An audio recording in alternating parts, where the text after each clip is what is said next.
I'm Jill Onan. I'm one of Matt's colleagues in the technical communication program. We're very excited to be offering, this is our actually pilot of what a program we call Lunchtime Learnings, where we try to bring topics about communication to the students and let you have a relaxing lunch while you learn something. Matt has very graciously agreed to be the canary in the mine today, and we've already had some technical glitches, so we're learning as we go. But Matt is going to give us a fascinating look at how to make research fascinating, which is a challenge for all STEM people. And I think we're going to learn a lot today. So Matt, please go for it. Yeah, thank you, Jill. That was very generous. Barry Marshall is a Nobel Prize winning scientist, but his beginnings didn't quite start off so auspiciously. He was the one who discovered that most ulcers were caused by a bacterium. Now, this flew in the face of science as they knew it back then. Everyone believed that ulcers were incurable, that you could not cure ulcers. All you could do was treat the symptoms. You could say, hey, reduce your stress, don't eat spicy food, and that's about the best that you could do. But ulcers, of course, are incurable. Well, Barry Marshall discovered that ulcers were caused by a bacterium. And if they're caused by a bacteria, not only are they curable, the cure is simple. All you have to do is take an antibiotic and you're all better. You would think that the scientific community would rejoice in that finding. But the truth is, nobody believed him. There were two strikes against him. Strike one was that he wasn't even a doctor. He was an internist in training at the time. And strike number two was that he came from Perth, Australia, which is a region of the world not really known for its scientific discoveries. One day, out of great frustration from having everyone ignore him time and time again, he took a beaker full of the bacteria that he knew would cause the ulcers, and in front of all the doctors and all the nurses, he picked it up and he drank it. He would later break into sweats. He would have a fever. Doctors would do an X-ray of his stomach and confirmed that he did indeed have ulcers. He then took the antibiotic and cured himself. You would think at that point, maybe the world would now rejoice in the finding, but actually it took a little bit longer before people finally realized, wow, this is an important finding. And Barry Marshall eventually received the Nobel Prize for it. But why am I telling you this story? First of all, I am not telling you to drink a beaker full of bacteria. Please don't. Don't make that the takeaway of this story.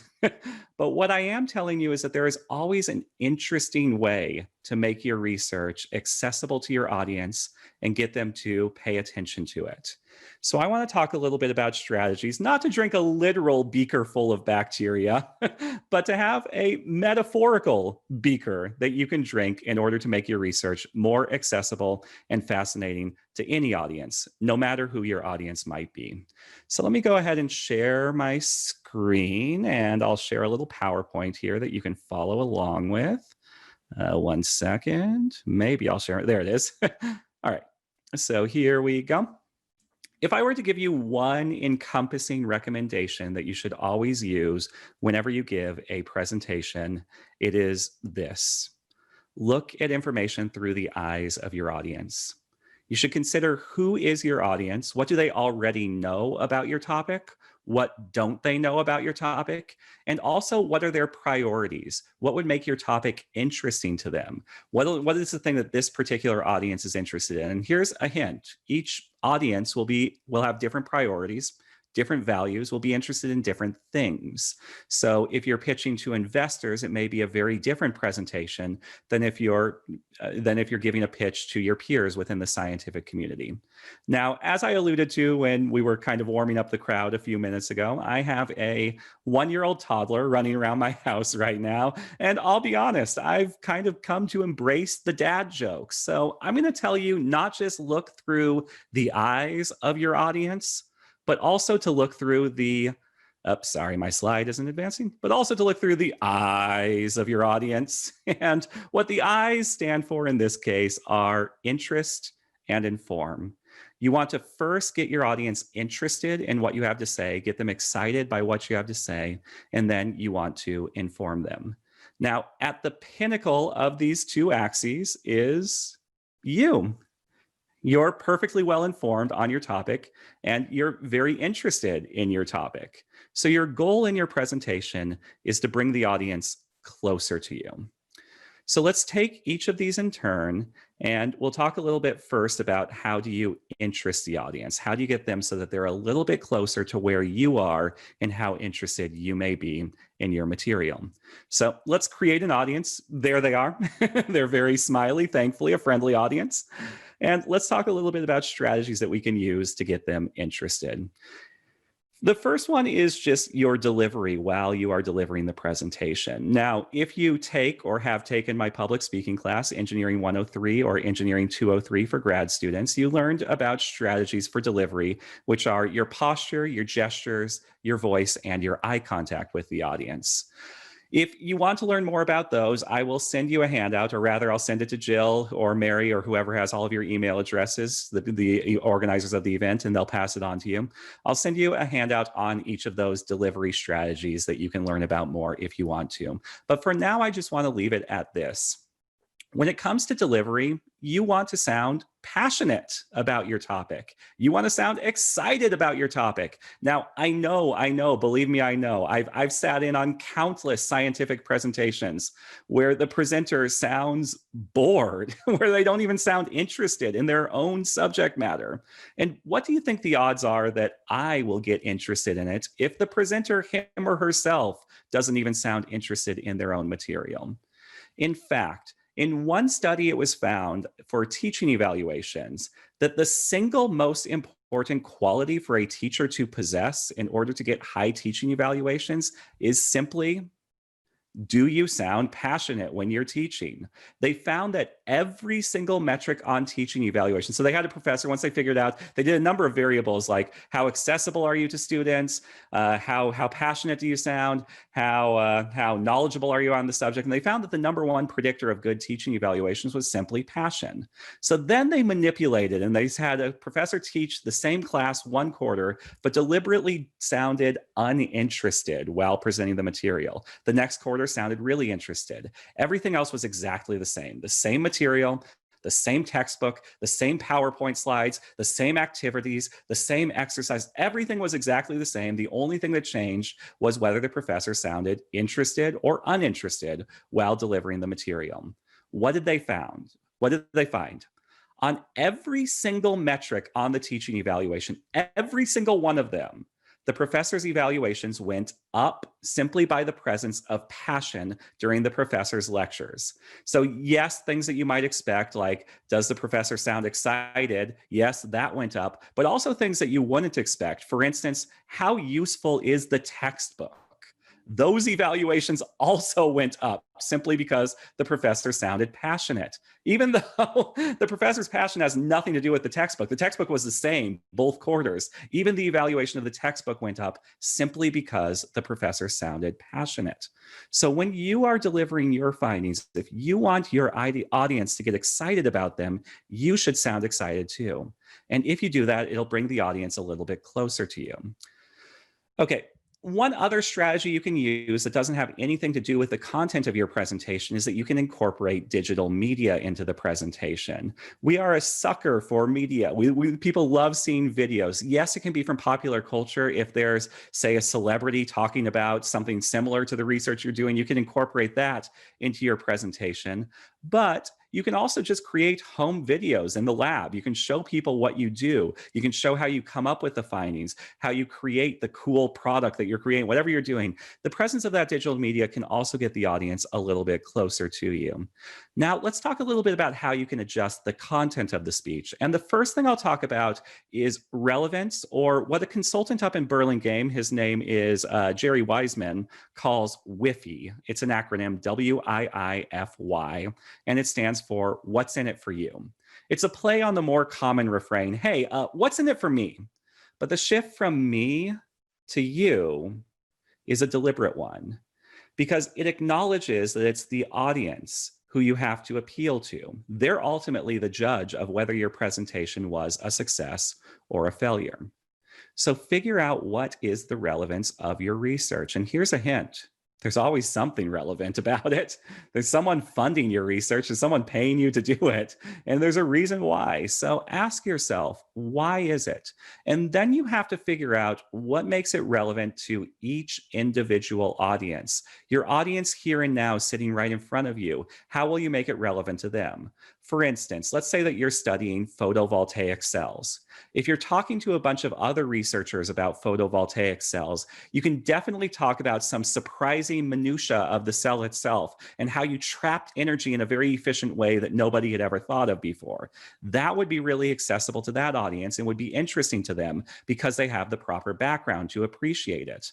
On the other hand, if you have an audience of, let's say, educated people, but not necessarily scientists, you may not want to focus in so narrowly on the efficiency of how you created the cell. Instead, you may want to pull back the lens a little bit to make it more relevant to them. You may want to talk a little bit about climate change and how you're averting climate chaos. That would probably be more relevant to that audience. So think about, how am I going to make it relevant to my intended audience? How am I going to make it so that they will appreciate what it's about? And if you do so, it'll make them a little bit more interested. Now, you might be thinking, though, what if my audience just has no knowledge on what I'm talking about? What if the amount of information they don't know could fill entire libraries? In that case, you might want to supply a bit of background information. Now, you might be looking at background information and you're thinking, wait a second, why is this under interest? Shouldn't that be under inform? It doesn't inform the audience? And yes, it does. But if you do background information right, it's one of the most powerful ways to interest your audience on what it is that you're talking about.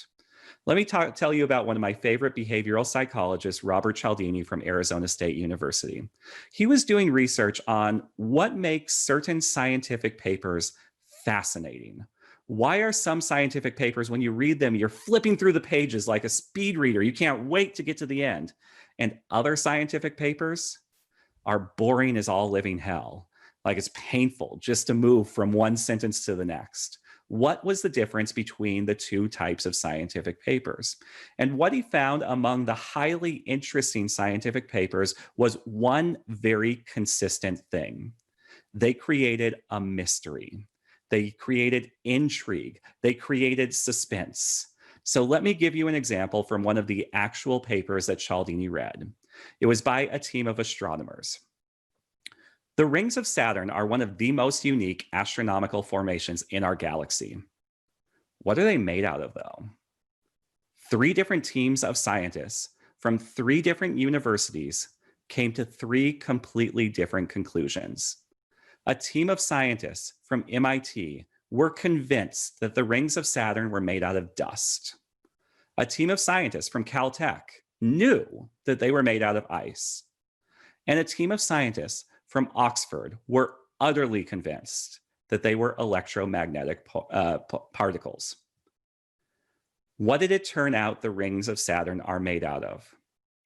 And before I answer this question, I want you to pay attention to your own reaction right now. Unfortunately, I can't see all of you. It's a limitation of the webinar functionality in Zoom. It doesn't allow me to see my audience. But I can tell you I've given this particular example in front of lecture halls of literally hundreds of people.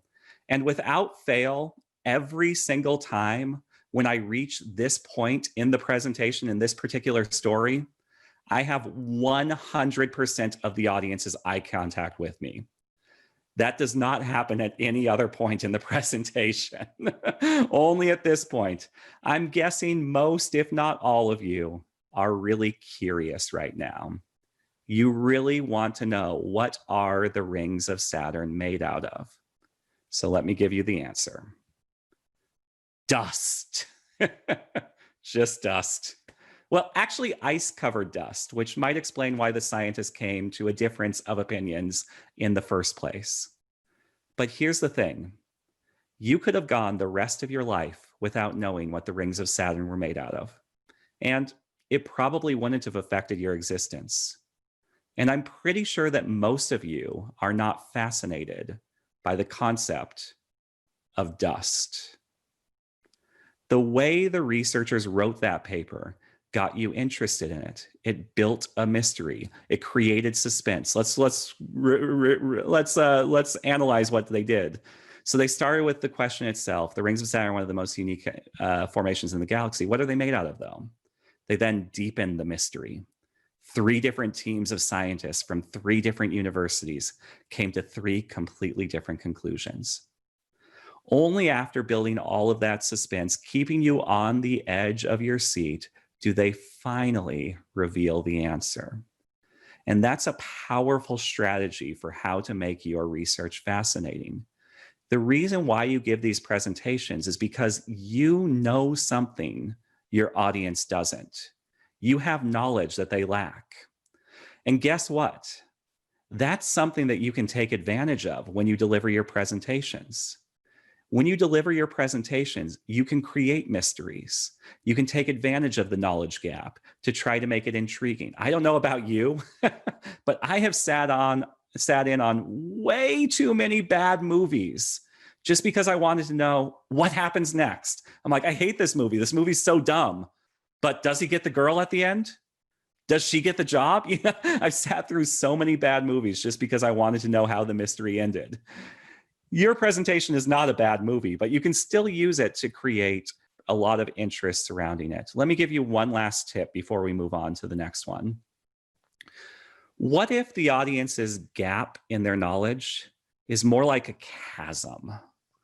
What if what they don't know is so vast that it's like the Grand Canyon? You might be tempted to think, well, if there are small gaps in the audience's knowledge, then a large gap must be really fascinating to them, right?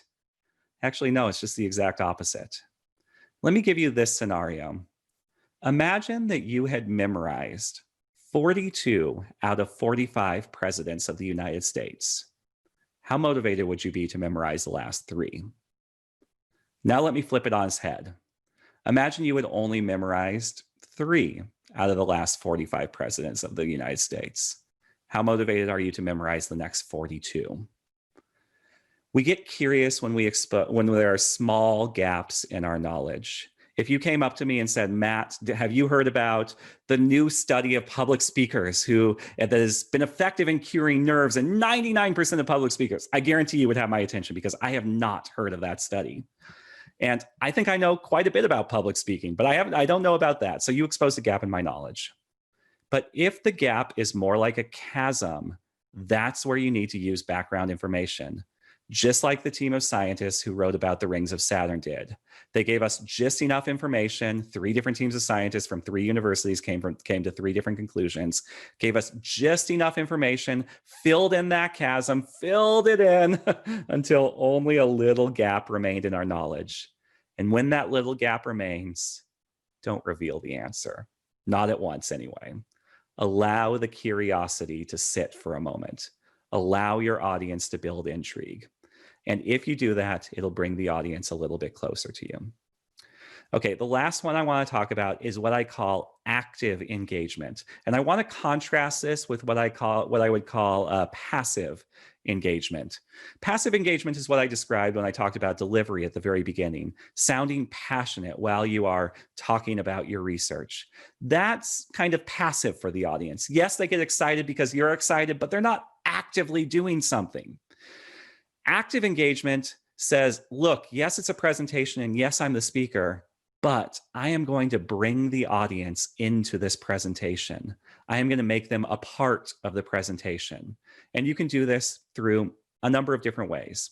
The Barry Marshall example I gave at the beginning, where he drank the beaker full of bacteria, was a demonstration. He showed to the audience what would happen, granted in a very extreme manner, what would happen if he drinks the beaker, what would happen if they x-rayed his stomach. He allowed them to be a part of the presentation. You can also have demonstrations. If you create a prototype, for example, as your research, you can bring the prototype in and allow the audience to experience it, to touch it, to feel it, to use the interface. If you can't allow them to touch the actual product, you can also do this through demos on screen. You can have in your PowerPoint, you can have a live demo of how perhaps your mobile app works, for example. So you can use demonstrations as a form of engagement. You can use role plays. You can say, all right, you are a carbon molecule and this is how you behave. Start spinning, or I don't know. And you are an oxygen and this is how you behave. And you start doing this. And then you create this role play where everybody feels like they're a part of the presentation and they can see how these principles play out. So you can use role plays. You can use discussions. You can create discussions in a way that brings the audience in. And if you do that, that'll bring the audience a little bit closer to you. So I'm going to stop sharing my screen for just 1 second. Speaking of discussions, I want to take advantage of a little discussion here, and I want to take advantage of the chat feature in Zoom. So those of you who are already here for our little warm up at the beginning, you've already used the chat feature. But if you haven't used it already, it's at the bottom of the screen. If you're on the desktop Zoom, click chat. And then when you go to the chat, make sure to select from the drop-down menu all panelists and attendees. That will allow you to talk to everybody, not just to me. In the chat, I want you to do a little exercise with me. I want you to think about the research that you're doing right now. And I want you to use one of the strategies you just learned, or more than one if you want, to make it a little bit more interesting to those of us in the audience. So yeah, you may say, wait a second, Matt, you haven't given me enough information. And you're correct. As I told you before, you have to consider who is your audience first. You have to look through the eyes of your audience. So I'm going to make a guess that almost everybody in this audience is a scientist or an engineer of some sort, or a student of medicine. I'm going to guess almost everybody, maybe a few people are not, but even the people who are not scientists or engineers or from the med school, those people are educated people who are at Stanford University right now, maybe even with a doctorate in hand, or maybe studying to get a degree right now. So everybody is educated in a field, and probably most people are in the scientific field, but may not be specifically in your scientific field. So think a little bit about, how can I take my research and explain it in 2 or 3 sentences to make it interesting? Feel free to type that out in the chat, and I'll read a few of them before we continue on with the presentation. I'll give you a little bit of time to type those out.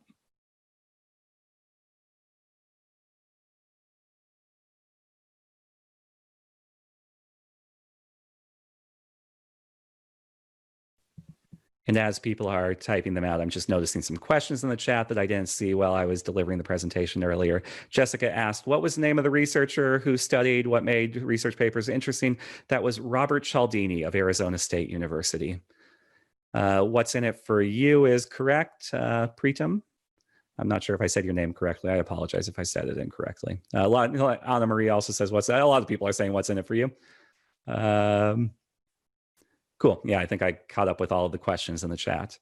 All right, so 2 or 3 sentences, type your research in a way that might get people interested in it. Are you curing cancer? Is that what your research might do? Are you creating renewable energy? Think about what is the bottom line and try to make it accessible to all of us. All right, Isulu is our first brave participant. My research is on converting carbon dioxide into fuels and chemicals. To this end, I make well-defined catalytic materials and study how their structure changes under reaction conditions. Cool, yeah, so this may be a gap in my own understanding, but I'm not really sure why that matters. To people who have more understanding of your field, they may instantly know why the materials and study for structural change is important, but to me, I may need just a little bit more. How would it benefit me? How would it benefit society that we're able to study how the structure changes happen under certain conditions. All right, Karen, I use magic to make the invisible visible. I love that. You already got my attention right there. You created curiosity just with that first sentence. My research involves using the magic angle effect to image-oriented collagen, which normally is invisible on MRIs. Wow, very cool. So I would imagine, again, you could pull this back a little bit, but I imagine since it's MRIs, it probably has a benefit towards health practitioners, and it makes it so that they can better diagnose diseases. Isaiah says, scientists, engineers, Stanford affiliates, everybody here wants to drink clean water. In fact, if your water isn't clean, then you wouldn't even look at it. So allow me to purify your water with anaerobic processes and keep you 70% water. I assume 70% pure water. I'm not sure exactly what 70% water, but yeah, that's really cool. Again, you could pull it back a little bit further and say that especially in developing countries, millions, if not millions of people die each year in developing countries as a result of unclean water. You're saving those lives. That's really cool. Joy says, every day you use the sense of touch for countless activities. You've probably thought of how this sorry, it scrolled past it, of how this because of specialized neurons in the skin. But have you ever wondered how it is that these neurons know when they're being touched? Yeah, you definitely got my curiosity there. Let's see, sorry, the name got a little bit cut off. Let me pull it back. Kaisha, type 1 diabetics can't produce enough of their own insulin to control their blood sugar levels. What if we could engineer a bacterium from their skin to do it for them? Wow, amazing. Yeah. So I'll do just like one or two or more of these, and then I'll continue on with the presentation. Feel free to keep them coming, and people can continue reading them, but I only have time for a couple more. Sirhat, who is one of my former students, good to see you again. We all hate to see the rotating loading sign on YouTube. Yes, we do. My work involves imagining a world where internet is fast enough that nobody ever sees that sign again. Wow, incredible. I get my cat videos quicker. I love it. When just one gene is affected, this is Kate, when just one gene is affected, newborns are more likely to develop brain damage. We're trying to fix this. You're saving babies. Amazing. Okay. There are so many of these. You guys are doing great. These are amazing. I think that all of these are really, really good. And I'm sure even the ones that I didn't read are really, really good too. But yeah, keep thinking about the strategies that you might use to make your research a little bit more interesting. Let's go back and we'll talk a little bit about how to inform your audience. All right. So let me share my screen one more time. All right. So there's the interest techniques. So now at this point, hopefully you have your audience really interested in what you have to say. And now that you have them interested, you're going to want to inform them. You're going to want to make your information accessible. Again, think about who is your audience. Who is the audience I'm appealing to? Are they within my field? Are they scientists, but from a different field? Are they non-scientists? Who is my audience? And think about, what might they already know about your topic, and what do you need to fill in? And so let's talk about strategies about how you can bring your audience a little bit closer to you. So one more time, let's bring up our audience. There they are, our very smiley audience. Oh, I love it when we have friendly audiences. Let's talk a little bit about first the organization of the speech. So Alex Osborne, back in 1938, when he developed what is known as brainstorming, he had just 4 rules of brainstorming. Rule number 1 is quantity. You want to shoot for a quantity of ideas. You want to come up with many, many ideas. Rule number 2 is that you want to defer judgment of your ideas. You want to be able to put the ideas on paper, even if they're not so good ideas, because sometimes a bad idea makes your mind jump to an even better idea. So no matter what, just get those ideas down. They don't have to be good. Don't judge your ideas. Don't worry about judging them until after the brainstorming session is complete. Just get all of your ideas down. Rule number 3 is that you want to embrace the wacky. Think outside of the box. Think about things that don't necessarily belong in this presentation. Maybe are a little bit more creative. Think about even wacky ideas, and allow yourself when you're brainstorming to put down the non-conventional as well as the conventional for what you're thinking about in your presentation. And the last one, rule number 4, is that you should build on your previous ideas. When you come up with an idea, it may create an association to another idea. So build on it and keep allowing yourself to go forward with more and more ideas. Honestly, though, even though Osborne came up with 4 different rules, I think they really boil down to just one rule, and that is you want a large quantity of ideas when you are brainstorming your speech. All of the other ones, 2, 3, and 4, are just ways to get a large quantity of ideas. If you're not judging each idea, you're going to write down more. If you embrace wacky ideas, you're going to write down more. If you build on previous ideas, you're going to write down more. So I think basically what this boils down to is that when you're brainstorming what goes into your speech and what doesn't go into the speech, you just want to have a large quantity of ideas.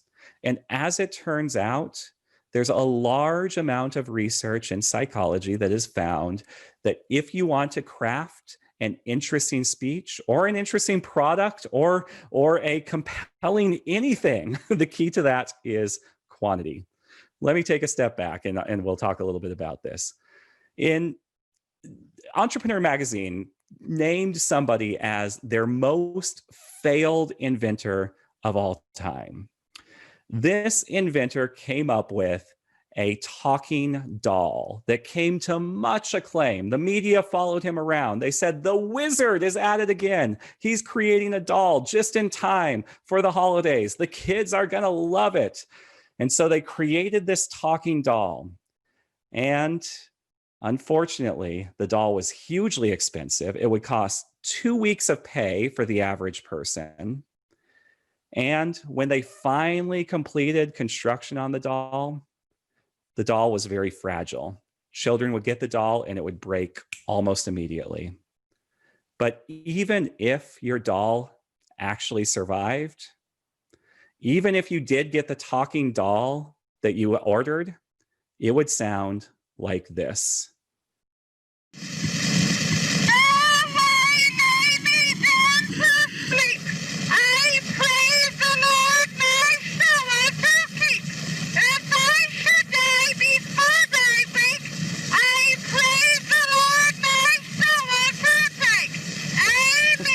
Was, of course, the Lord's Prayer. Now, call me a skeptic, but I just don't think that children are into dolls that sound like they're haunted by banshees.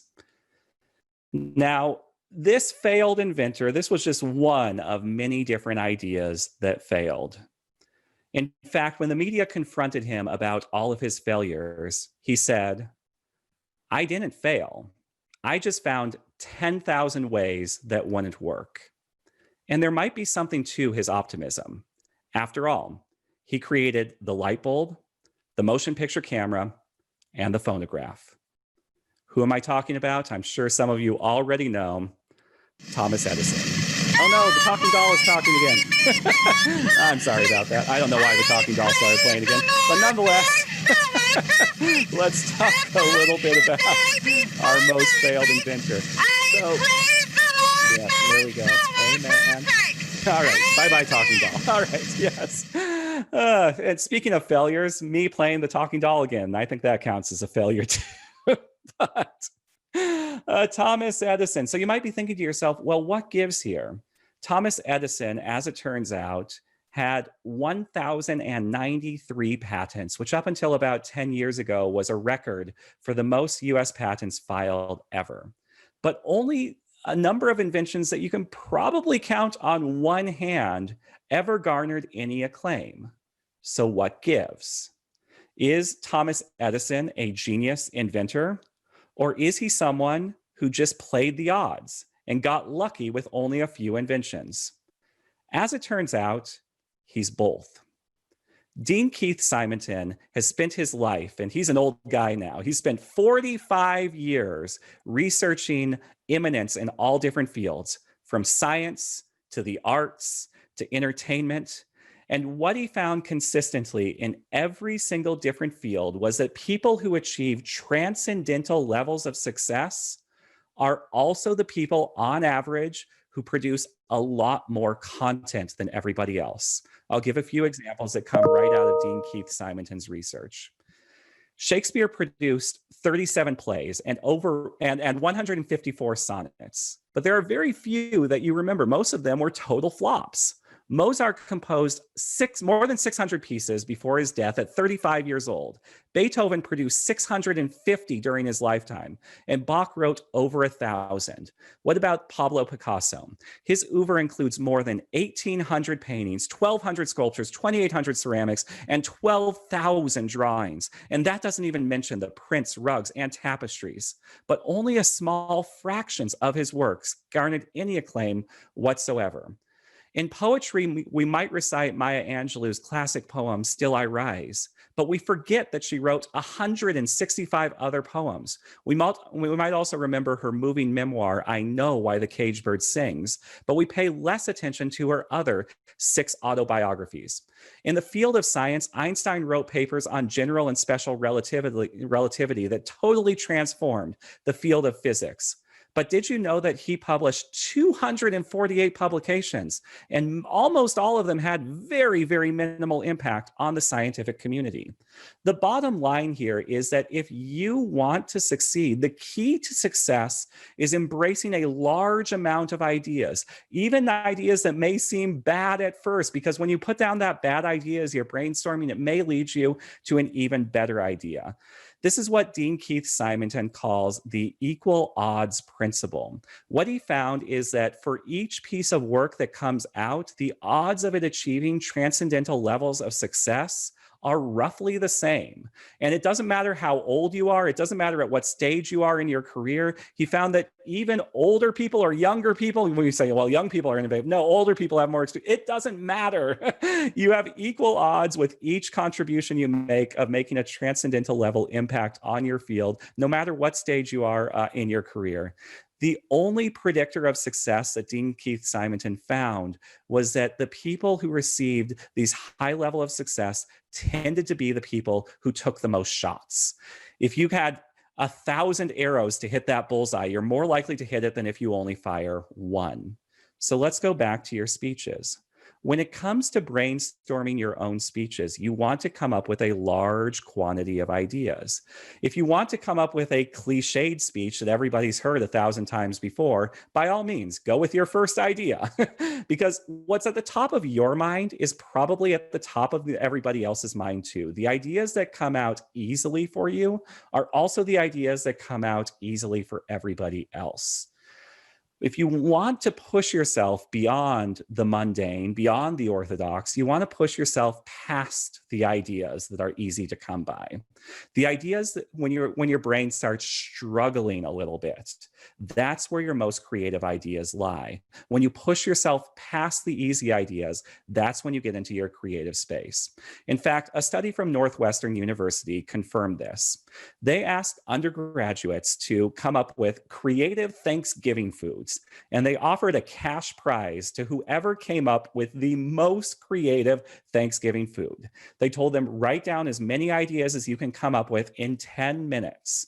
Write down as many as you can come up with, because we're only going to choose one most creative idea. Take as many shots as you want, but we're only going to choose one. After 10 minutes, the undergraduates put down, on average, 23 ideas. Then a little twist happened. They said, surprise, we're going to give you an extra 10 minutes. Write down as many ideas as you can. Perhaps unsurprisingly, in the second 10-minute block, there were fewer ideas that came out. If you used up the ideas that come out easily in the first 10 minutes, you probably don't come. Only 15 ideas came out on average compared to 23 in the first 10-minute block. But when an independent panel of evaluators who were blind to the hypothesis and blind to the order that the ideas came out with just saw a randomized list, when they were asked to judge which is the most creative ideas, they consistently chose ideas that came out in the second 10-minute block, ideas that came out past idea number 23. So if I give you just one recommendation when you're brainstorming, 23 ideas may not be enough. Keep pushing yourself.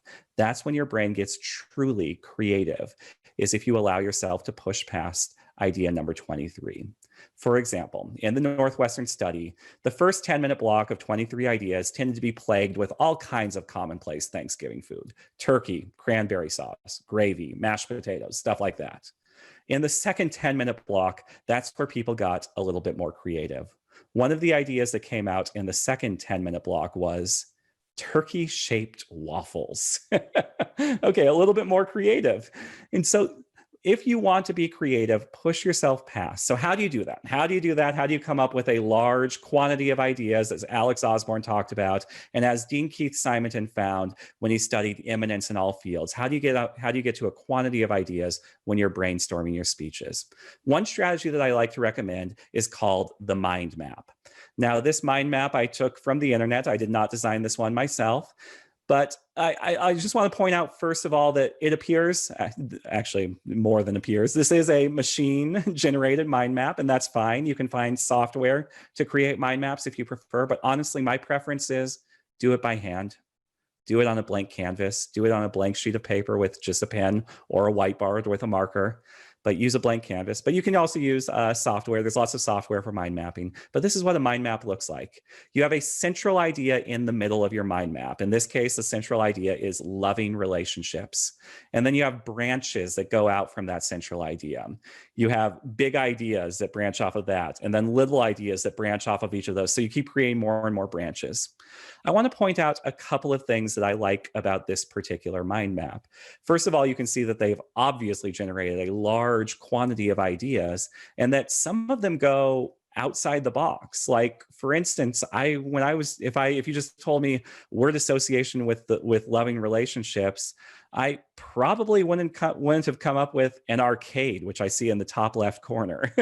And so I like how they're able to embrace the wacky. They're able to go off and allow their mind to go off into different directions and to try different things out. Maybe not all of these ideas would make it into the speech if you were brainstorming a speech on loving relationship, but that's fine. That's not the point of the brainstorming session. You're not trying to come up with only ideas for the speech. You're trying to come up with a large quantity of ideas to choose from, so you can take the best ideas and put those in your speech. So I like how they embrace the wacky in this. The other thing that I like is the use of images. Sometimes you can see a picture instead of hearing a word in your mind. And you can do this either way. If you find yourself especially a visual thinker, you can do your entire mind map visually. You don't have to have any words at all. If you find yourself more of a verbal thinker, you can use entirely words. You don't have to have any pictures at all. But you could also do, as this person did, both. You can use some images to represent ideas, and you can use some words to represent ideas. Even just that central image, the big embrace of the couple in the middle. I mean, it signals a lot to me that may not be there with words alone. I can see and feel a lot more through that image than I would if I put down, a loving couple or something like that. So what do you put in the center of your mind map when you're trying to brainstorm your speech? Well, it depends on the topic. Sometimes a topic is given to you. They might say, perhaps your advisor or a supervisor at the job says, could you update us on the research that you've been doing on photovoltaic cells and what you found to optimize efficiency? All right, cool. So the center of my mind map is optimizing efficiency in solar cells, and then I can mind map around that. Sometimes you get a much more open-ended prompt. Someone just says, hey, can you talk to this high school of kids about what you do for your research? All right. Now you might make the center of your mind map a little bit broader, like just research, and come up with a ton of ideas around your research, and then look at those ideas. And then once you find one that you're like, oh, that would be a cool speech topic, perhaps the speech topic is how teenagers in this high school audience would benefit from my research. Then you could create a second mind map that puts that in the middle of the mind map and revolves around that idea. How do mind maps lend themselves to creativity? Well, Tony Buzan is the founder, the creator of mind maps. He created them in 1976, coined the term back then. But he did research on how creative are you when you create mind maps. And what he found was, I want you to imagine that you generate 100 different ideas. I told you the center of your mind map is happiness, and you have to come up with 100 words associated with happiness. Imagine you did that. Now imagine I chose 7 other audience members who did the exact same thing. You all have your list, 100 words associated with the word happiness. Out of 100 ideas, how many of your ideas do you think would overlap with all 7 other participants? Take a guess in your head. I'm going to tell you the answer in just one moment, but just think of an answer in your head. The answer is 1. Only 1 out of 100 would overlap with your audience of 8 people, all thinking about the word happiness. You tend to be creative just by going through the process of mind mapping visually. It's a visual exercise. You're not thinking analytically. You're using the creative space of your brain, freely associating ideas, not judging those ideas, as Alex Osborne recommends. Now, let me do this. What if you had just one person in the audience? You both came up with 100 ideas. There are now only 2 of you. How many ideas do you think the 2 of you would have in common? Do you think 50? Do you think 30? Quite a bit less, even if I just give you one partner. Only 8 ideas, even when you have one partner. Now, they did this in front of banking executives, and they objected. They said, wait a second, happiness? Of course we would come up with different ideas because we're all different people. What if you gave us something from our own field? And the researchers said, okay, cool, let's do that. So they said, put money in the middle of your mind map. And the bankers all freely associated with the word money. What happened? They had even less in common than when they did happiness. You might think that all of your researchers in the same field of you think exactly the same way. They don't. How you will freely associate ideas will be different from everyone else. And that's the benefit of tapping into the creative space of your brain, is that you can come up with presentations that your other researchers will not have heard before, that they'll be interested by. Okay, so I'm going to give you a quick framework for once you have all of those ideas, what do you do with those ideas? So you've brainstormed, you've come up with your topic. Maybe you had to do multiple mind maps before you came up with your topic. Let's say that it is that topic on how teenagers will benefit from solar cells. You then came up with a bunch of ideas for that specific topic. Now you have so many ideas on your sheet of paper. How do you put them into a speech? The first thing I look for when I have this big mind map of ideas is a thesis statement. What looks like it could be the all-encompassing thesis statement of my speech. Once I come up with that, I then come up with 3 body points, or thereabouts. It doesn't have to be exactly 3, sometimes 4, sometimes 2, but around 3 body points for the speech. 3 is a magic number. If you're familiar with the rule of 3, things tend to come in 3 because we remember 3s. Let me give you an example. How many of you have heard the phrase blood, sweat, and tears? You might say, oh yeah, of course, Winston Churchill said that. He didn't. Nope. What he said was blood, toil, sweat, and tears. History reduced it down to 3 things: blood, sweat, and tears. Because we remember sets of 3 easier. I could do it with Hobbes. You might say the state of nature is nasty, brutish, and short, right? Not what Hobbes said. Hobbes said that the state of nature was solitary, poor, nasty, brutish, and short. We tend to remember sets of 3 better. So why you want 3 or so ideas is because it's more memorable to your audience. Once you have your 3 or so ideas, you'll want to preview those ideas and review those ideas. Come up with a concise label. The 3 ideas for my speech might be, for example, the past, the present, and the future. So before I get to those 3 main points, I want to talk about a preview. I'm to tell the audience today, I'm going to talk about 3 main points: the past, the present, and the future. Then I go through each of those body points. And then when I get to the end, I tell them what I told them and say, so today you learned about the past, present, and future.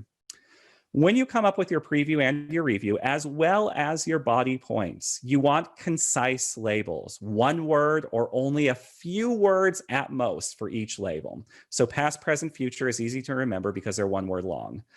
If, on the other hand, I made the labels for my 3 main points, today we're going to talk about the background information that led to my research today, then we're going to talk about my research today, and then finally we're going to talk about future implications and future directions for research. That's probably a lot harder for you to remember than if I say, today we're going to talk about the past, present, and the future. What you do with the preview and the review, as well as the labels for your body points, is you're giving the audience an anchor point. If they forget everything else about your presentation, they can remember past, present, and future. And then once they remember that, they can usually recall a lot more. My anchor point for this presentation were the eyes of your audience: interest and inform. You may not remember every single strategy I gave you for interest or every single strategy that I gave you for inform.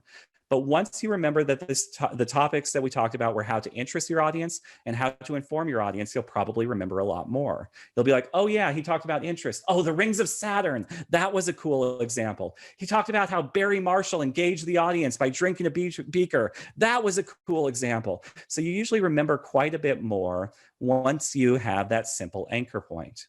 You might say, oh, when he talked about inform, he talked about creativity and how quantity is key to success and creativity.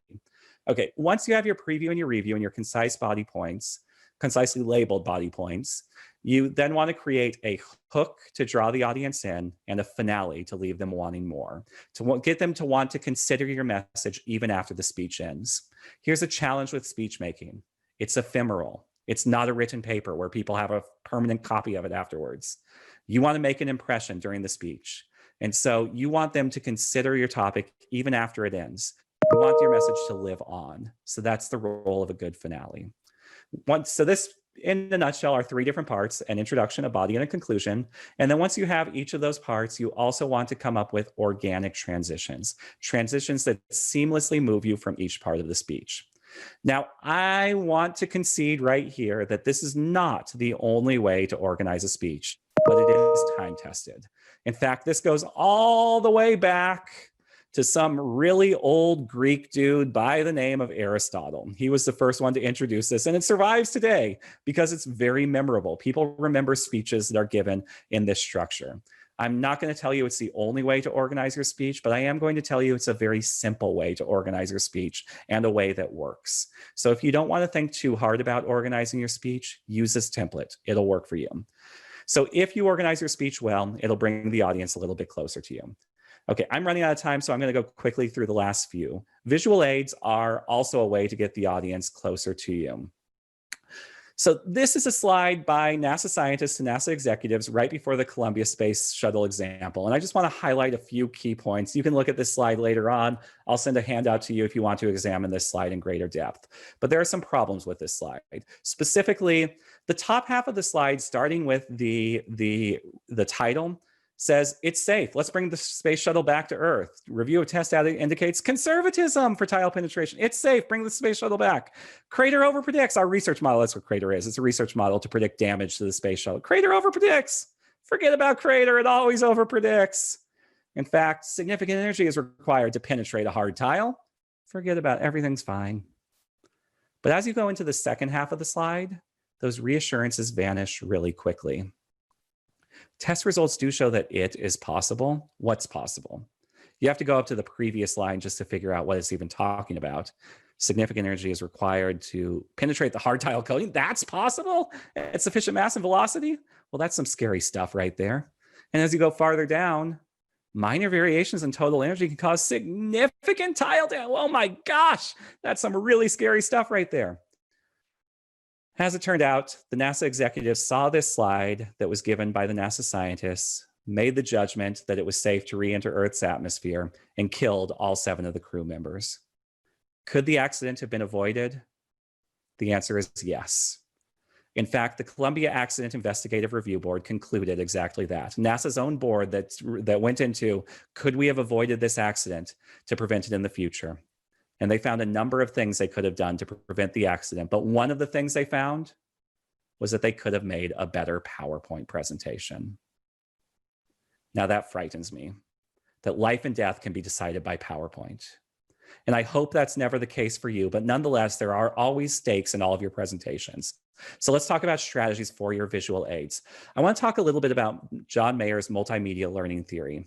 In a nutshell, what this means is that people learn more when there is an image accompanying what you're saying than when you just talk alone. So I have this kid watching TV and presumably listening to it at the same time, and presumably he learns more than if he just hears a voice or just sees an image. But let's pull this apart a little bit more. All of these are laboratory tested findings on how people learn and how you can get the most out of your visuals to get people to learn.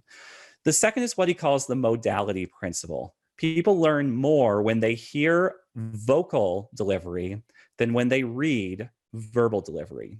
So if you have the opportunity to give a speech, take it. People will remember your message a lot better than if you simply send a paper.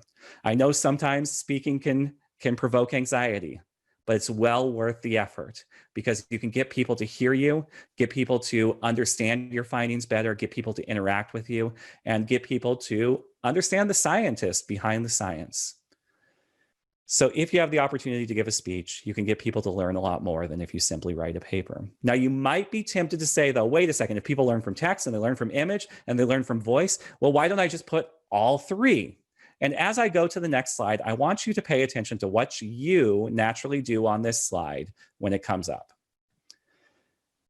Now, I'm guessing for a lot of you, your eyes were instantly attracted to the text on the left-hand side of the slide, and you want to read it. You're probably even reading it while I'm talking right now.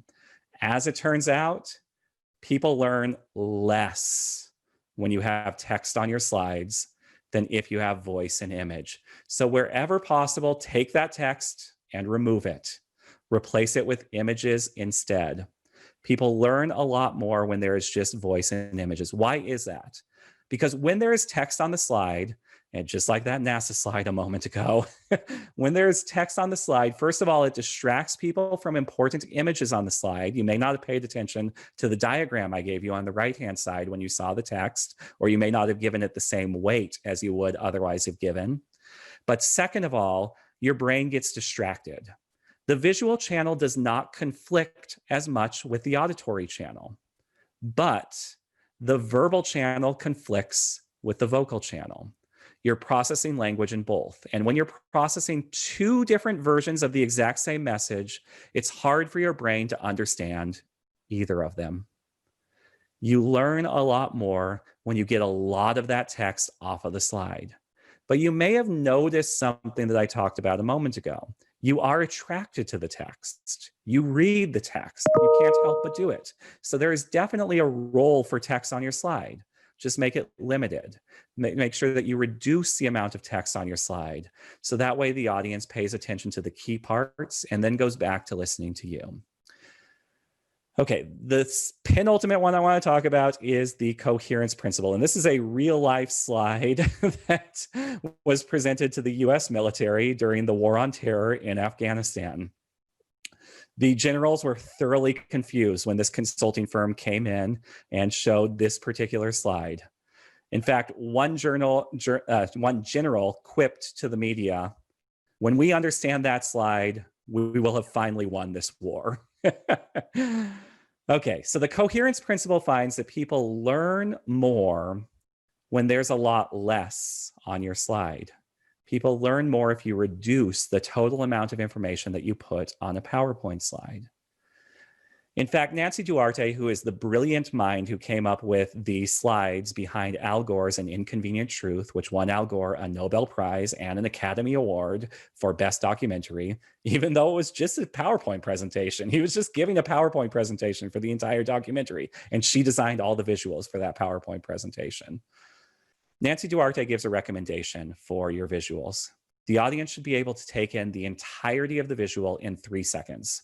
That's 1001, 1002, 1003. That's all the time the audience should need to take in the entire visual and get their attention back to you. She also recommends only one idea per slide. That's it, just one idea. Now, I know you might be thinking to yourself, but I have so many ideas. I have many. How can I have one idea? I have so many, and that's fine. If you have so many ideas, all I ask of you is just put them on separate slides. Slides are free. They don't cost you anything. Maybe a few bits on your computer, but that's it. And this is the segmentation principle. Richard Mayer found that people learn more when information is spread out into chunks rather than when you give the information all at once. So whenever you create a PowerPoint slide, ask yourself, what is my one idea for this slide? And then design around that one idea. If you see a second idea creeping in, create a new slide. Stop right there, move the new idea to the second slide. That was a problem. Let me go back to the NASA slide. That was a problem with the NASA slide, is that this contains two ideas. The top half says why it's safe. The bottom half says why it's dangerous.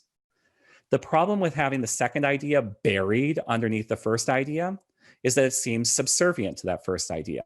It's hierarchically lower on the slide. And so people tend not to notice that idea as much, or if they do, they don't give it the weight it deserves. So when the executives saw this slide, their minds processed it in a way that made them think that the safety was far more likely than the danger that was buried underneath it. This would have been better if the scientists had simply separated it into 2 slides instead of 1. Okay, so if you come up with good visuals, it'll bring the audience a little bit closer to you. Break down components into their key parts. So I had a student a number of years ago. His name was On, and he studied tunnel boring machines. He was a civil environmental engineer. If you've never heard of a tunnel boring machine, don't worry, I hadn't either. They create the giant tunnels that your car goes through every day on the roads. They create those tunnels in the earth. How does a tunnel boring machine work, though? Well, the tunnel boring machine has 2 parts. It has a head to drill into the earth, but it also has a body which solidifies the earth around it. Because if it just drilled and then withdrew, the earth would collapse. Thankfully, it has that body that solidifies the earth around it so that when the machine withdraws, you have this beautiful tunnel that your car can run under. Notice how he broke down the component into its key parts. He first gave us, and this is what you should do when you break down components to their parts. He first told us the function of a tunnel boring machine. It creates tunnels in the earth. Then he explained how the 2 parts of a tunnel boring machine, the head and the body, contribute to that overall function of creating a tunnel in the earth. That's how you break down components into their key parts. Explain the function first, and then once I understand what it does overall, then I can better appreciate how each of the parts contribute to that function. If you do that, it'll bring the audience a little bit closer to you. Materials can be helpful to show the audience. I had a student who was pitching suturing devices to venture capitalists. For those of you who are not in the med school or may not be familiar with a suturing device, a suturing device is what stitches you back together after surgery. She came in with 2 suturing devices. She said, here is a traditional suturing device, and notice the broad point on it. Now here's my suturing device. Notice the fine point on the needle. What does this mean? The traditional suturing device with its broader point on the needle is going to create bigger holes in your body. This creates more scar tissue, and it takes longer for your body to heal. My suturing device does this better. It'll create better safety for patients.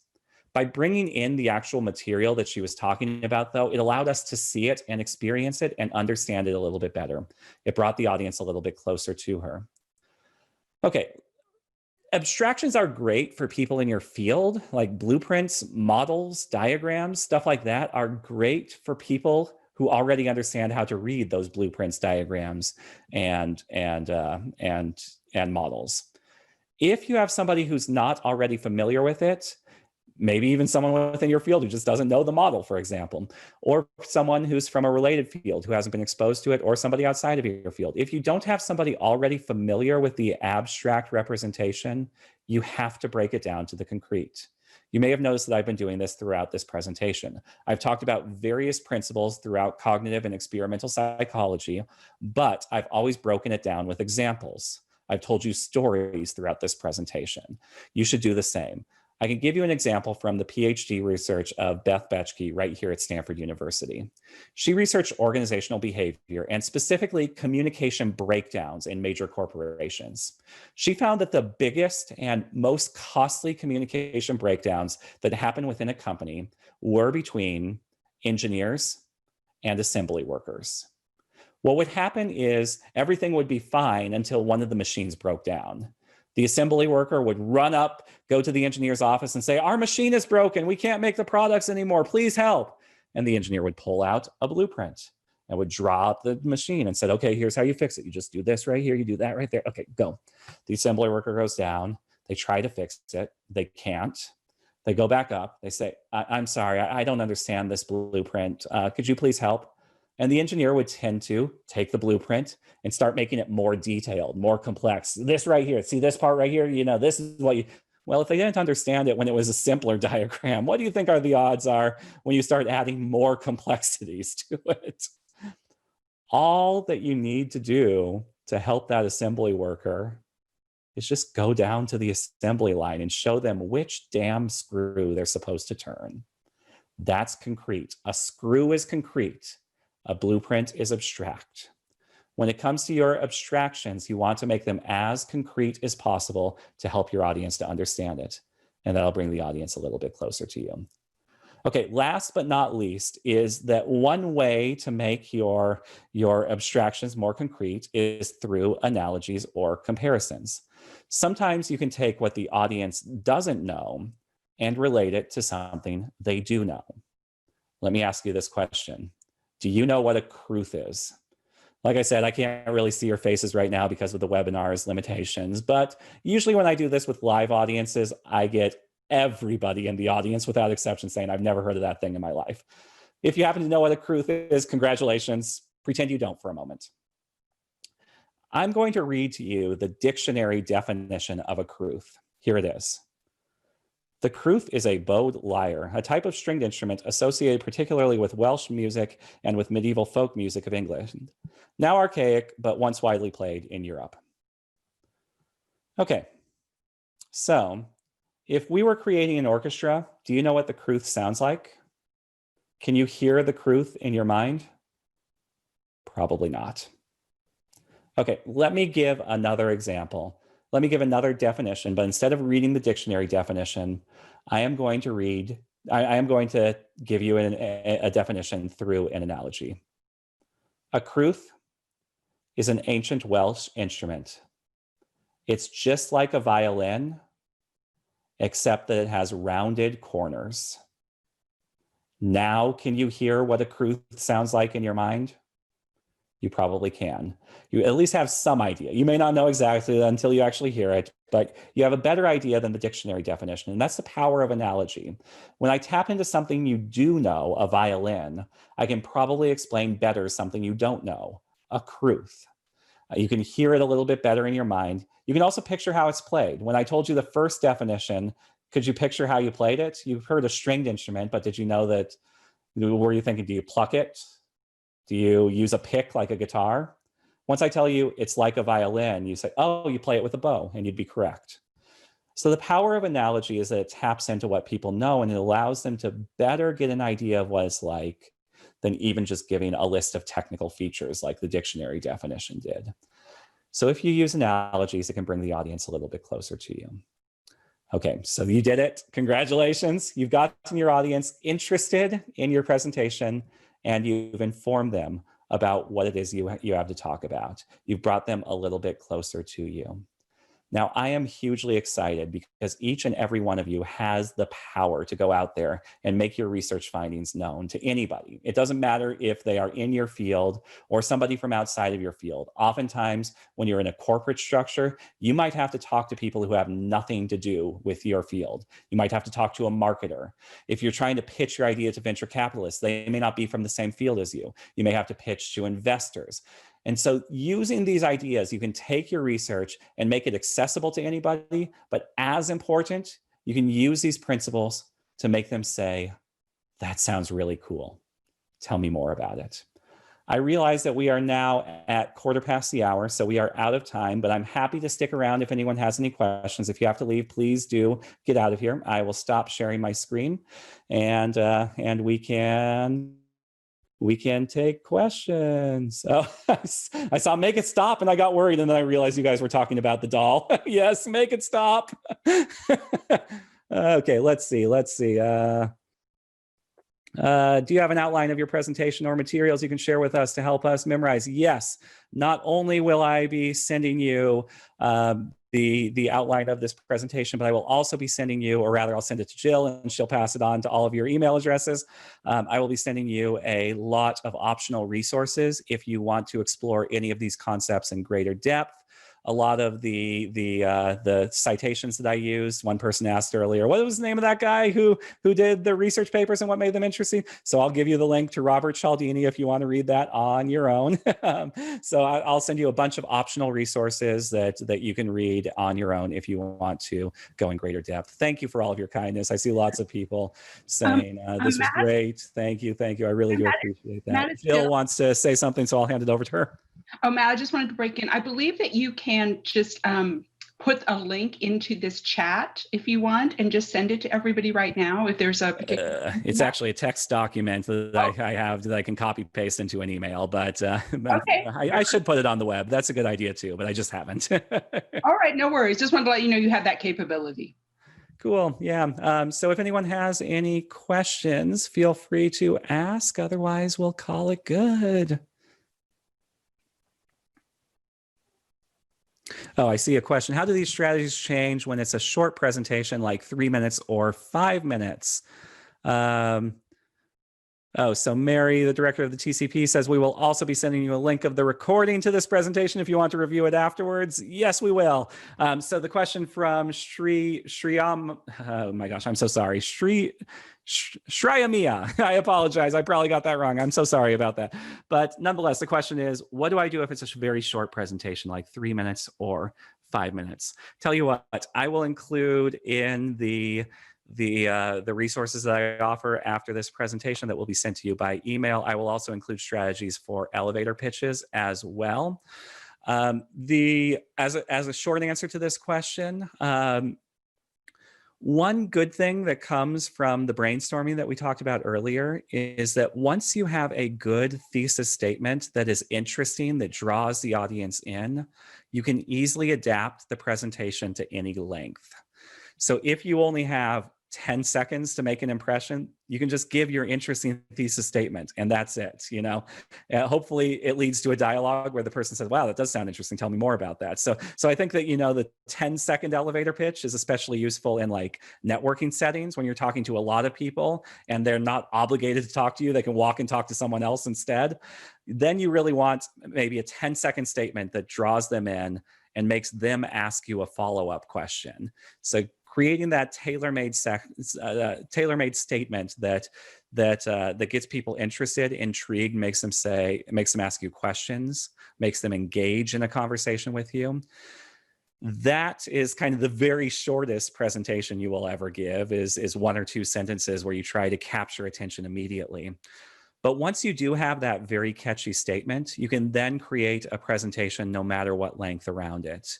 If you only have 1 minute, then maybe elaborate a little bit on that thesis statement and call it good. If you have 3 minutes, then maybe you have some very concise body points, maybe about 1 minute on each of the body points. If you have 5 minutes, maybe a little bit longer. If you have an hour, now suddenly you have 20 minutes for each of those body points. But nonetheless, that's the general strategy, is first figure out what is that really catchy thesis statement that's going to get people interested, and then you can tailor the length based on that. All right, any other questions before we depart? All right. Well, fantastic, everybody. This was a lot of fun. I'm glad that we got to do this together. I'm really excited that all of you will be trying out these techniques and getting your research recognized, because I know you have important things to share with the world that can change the world for the better. I look forward to seeing you do that. Take care, everybody. Bye. Yeah. And on behalf of TCP, thank you all for attending. Please keep your eye out for future lunchtime learning events, and we look forward to seeing you again soon.